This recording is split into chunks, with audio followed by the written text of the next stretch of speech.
Good morning to all. आज हम आपके सामने लेके आए हैं ओबीजी का टॉपिक, जो कि है पीपीएच यानी कि पोस्टपार्टम हेमरेज। आइए देखते हैं इसकी डेफिनेशन कि पोस्टपार्टम हेमरेज क्या होता है। Postpartum haemorrhage is a severe vaginal bleeding after child birth.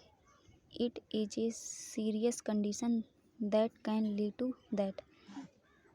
Postpartum haemorrhage वो कंडीशन होती है जो कि सीवियर वजाइनल ब्लीडिंग होती है आफ्टर चाइल्ड बर्थ। जब बच्चे का जन्म हो जाता है उसके बाद सीवियर अगर ब्लीडिंग हो रही है वजाइनल के थ्रू, तो उस कंडीशन को हम पोस्टपार्टम हेमरेज की कंडीशन में लाएंगे। और it is a serious condition that can lead to that.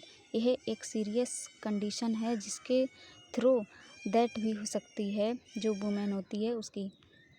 और other sign of postpartum haemorrhage are dizziness, feeling faint and blood vision.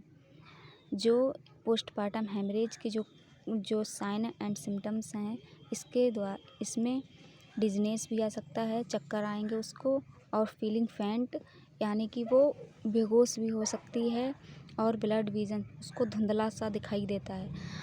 Normal bleeding की बात अगर की जाए तो 250 से 300 ml तक होती है। अगर 500 ml से ज़्यादा ब्लीडिंग हो रही है तो ये हेमरेज की कंडीशन में आएगा। और इसके अब देखते हैं कॉज की क्या क्या कॉज होते हैं इसके, किसकी वजह से पोस्टपार्टम हेमरेज की कंडीशन आती है वुमेन्स में। यह है, सबसे पहला है यूट्राइन अटोनी।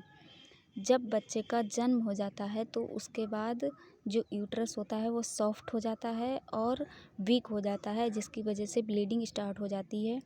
और है uterine trauma, damage to your vagina, cervix, uterus और perineum area between genital tract.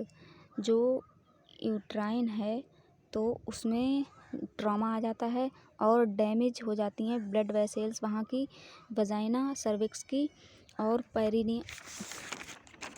जो पेरिनियम जो ट्रैक्ट है उसकी भी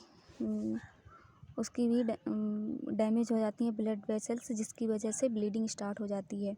और है रिटेन्ड प्लासेंटल टिश्यू।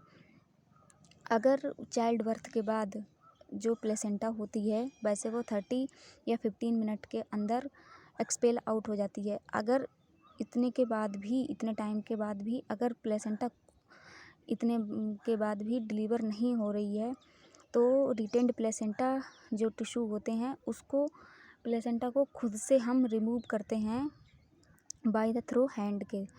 अब नेक्स्ट है blood clotting condition, thrombin. Blood clotting की अगर कंडीशन है तो इसकी वजह से भी पोस्टपार्टम हेमरेज की कंडीशन आ सकती है। और है एपीएच।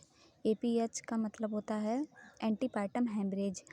अगर एंटीपार्टम हेमरेज की कंडीशन है तब भी ब्लीडिंग हो सकती है। और है infection.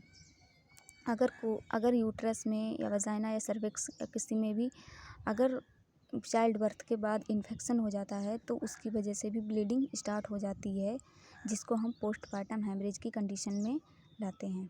Thank you so much.